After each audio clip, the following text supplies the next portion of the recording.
Hey, hello everybody, welcome back to another video where I talk over a game, and today I wanted to talk about masking and how that does not equal flirting. I have my dog on my lap, so if you occasionally hear some sniffling, whatever it is that she likes to do, that's what it is.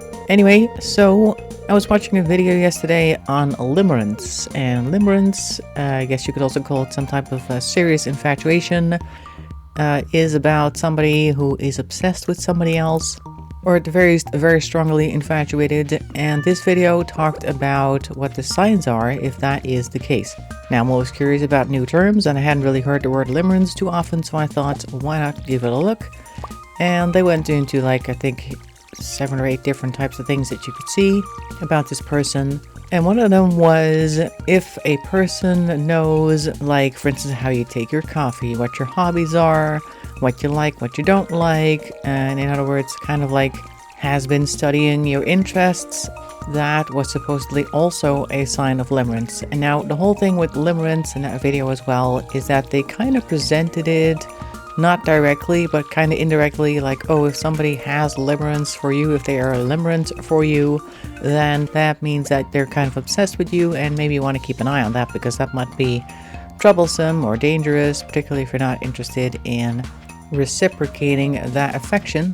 And then I thought, but actually that's what I do in general. Like, I do that for my coworkers, I do that for the people in my family, friends. Like, if I know something about them, if I know what they like, and if their birthday or something is coming up, or even if they just want a cup of coffee, I know kind of how they like it, so I make sure to make it like that.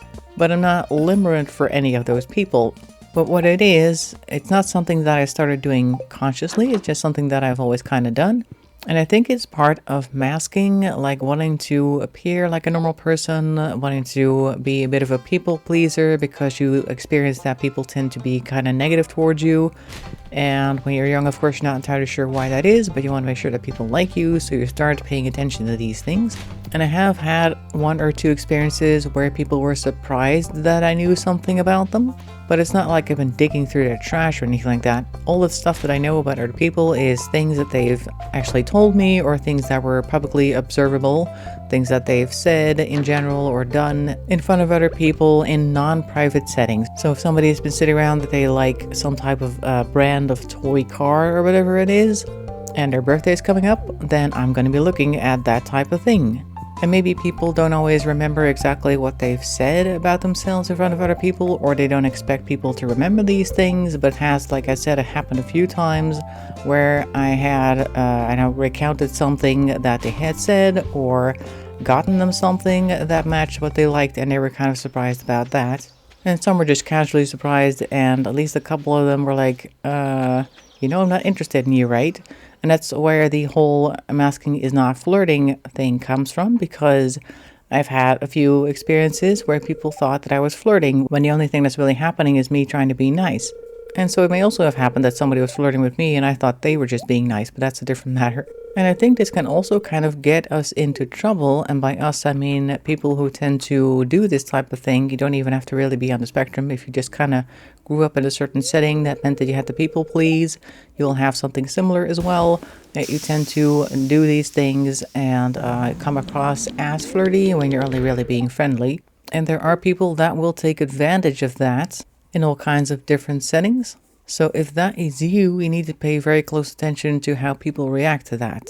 But yeah, the biggest issue that I've ever had with that was I used to know these guys somewhere in a different country from where I lived, and I knew that one of them liked a certain type of graphical t-shirts or sweaters, things, no, not sweaters, kind of like those polo types. Anyway, so some type of shirt with some type of graphical design on it.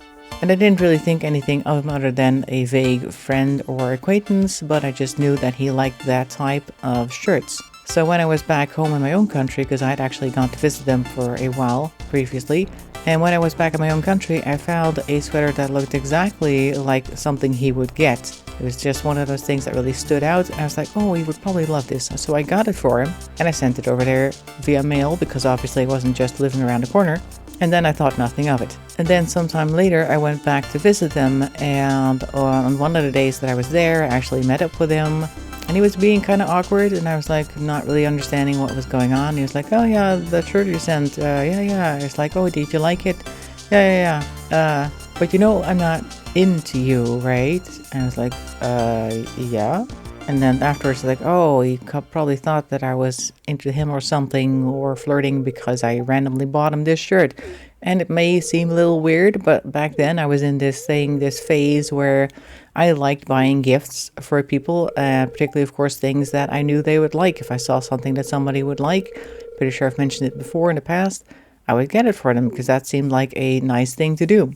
And as far as I'm aware, that didn't really lead to anything strange, but maybe people actually thought that it was strange without telling me, or they talked behind my back or something. I don't know. Either way, I stopped doing that after that. Because the last thing I'd want to do is give off the wrong impression. But that's also kind of what masking is about, like trying to give off some impression that you're a decent person, that you're normal, that you're like everybody else, that you fit in. Often it doesn't quite work that way, but that's sort of the goal. So that is my thoughts on masking and limerence, and how our masking does not necessarily mean that we're flirting. And it's always best to ask for confirmation if you think that somebody is doing that. I know it's awkward, but there are a lot of people out there who just people please for other reasons. And you don't want to be sitting there assuming that they're into you when they're actually just trying to be friendly because they don't want to rock the boat in some other way. Well, let me know in the comments how you feel about this topic. Have you experienced something similar? Have you heard of limerence at all? It's not a term that you hear every day. I'd love to hear your opinions, and I hope to see you in the next video. Thanks for watching, and bye-bye for now.